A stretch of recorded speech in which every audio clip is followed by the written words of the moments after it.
Welcome back to another guns, ammo, and attachments for DayZ video. I'm manovermars, and this time we're talking about shotguns. Before we get started, if you find this video helpful, please consider giving it a like and or sub to help the channel grow. It's very much appreciated. Now, shotguns are about as easy as it comes for any specific type of gun in DayZ. They all take the same type of 12 gauge shells, which are buckshot, slugs, and rubbers. Each shotgun is a little different from one another, hence the reason why we're covering them, but it's not hard to get the hang of. The main difference between performance comes from the ammo types, so let's take a quick look at the 3 ammo types and then show off the gun's shooting stuff, the real fun part.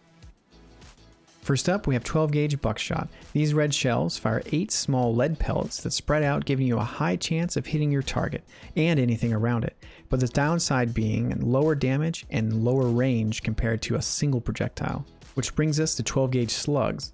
These green shells fire a single projectile, giving you much more range and accuracy while dealing some nasty damage. There's no spray like buckshot, so you have a higher chance of missing the target, but the trade-off being much longer range and higher damage.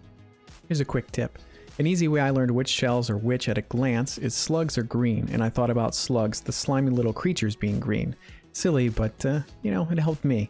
Finally, we have 12 gauge rubber slugs. Like the regular slugs, these rubbers fire a single projectile, dealing shock damage instead of deadly physical damage. Shock damage is a stat for knocking a player unconscious, so these shells are useful in encounters where you're not wanting to kill the player, but merely check their pockets. Wink, wink. Well, now that we have that quick lesson out of the way, let's shoot some guns. Let's start with a favorite of mine, the BK-43. This is a classic break-action double-barrel shotgun. Obviously, this gun has a max ammo capacity of 2 shells before reloading. Each barrel can be fired separately or at the same time by switching the mode with X, giving you one hell of a shot. A tip, if you want, you can load one side with a slug and the other side with a buckshot and fire them separately or both at once. This shotgun can also be modified with a hacksaw, giving you a sawed-off BK-43. It shortens the barrel and the stock, giving you more room to work with in tight spaces and a wider cone of pellet dispersal, but effectively shortening your range, and the lack of stock gives you increased recoil, so be careful. Let's go shoot some infected.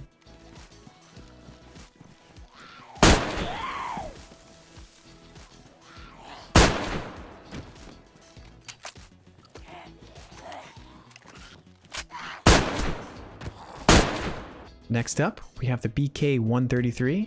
Still in the BK family, this is a pump action shotgun that has an internal 6 shell capacity. Don't forget to reload with R between every shot. It doesn't auto reload the next shell for you, so don't be lazy. One other feature that makes this stand out compared to the BK-43 is that it can take a mini sight optic, giving you a red dot, just like some of the handguns in the previous video. Now let's go shoot some infected.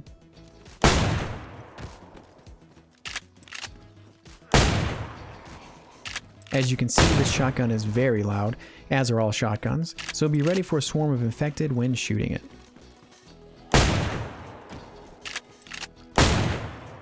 And finally, we have the Vaiga. This shotgun is an absolute monster. It can be fired in both semi-auto and full auto modes and has 3 different detachable magazines coming in 5, 8, and 20 shell capacities. Oh, I can just feel the power.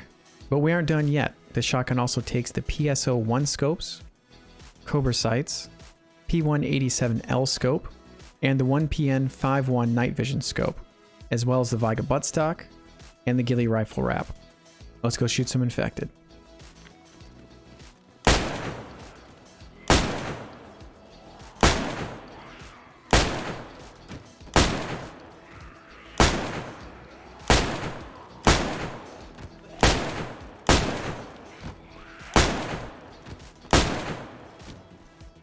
Thanks for watching, and I'll catch you in the next installment of Guns, Ammo, and Attachments for DayZ with submachine guns.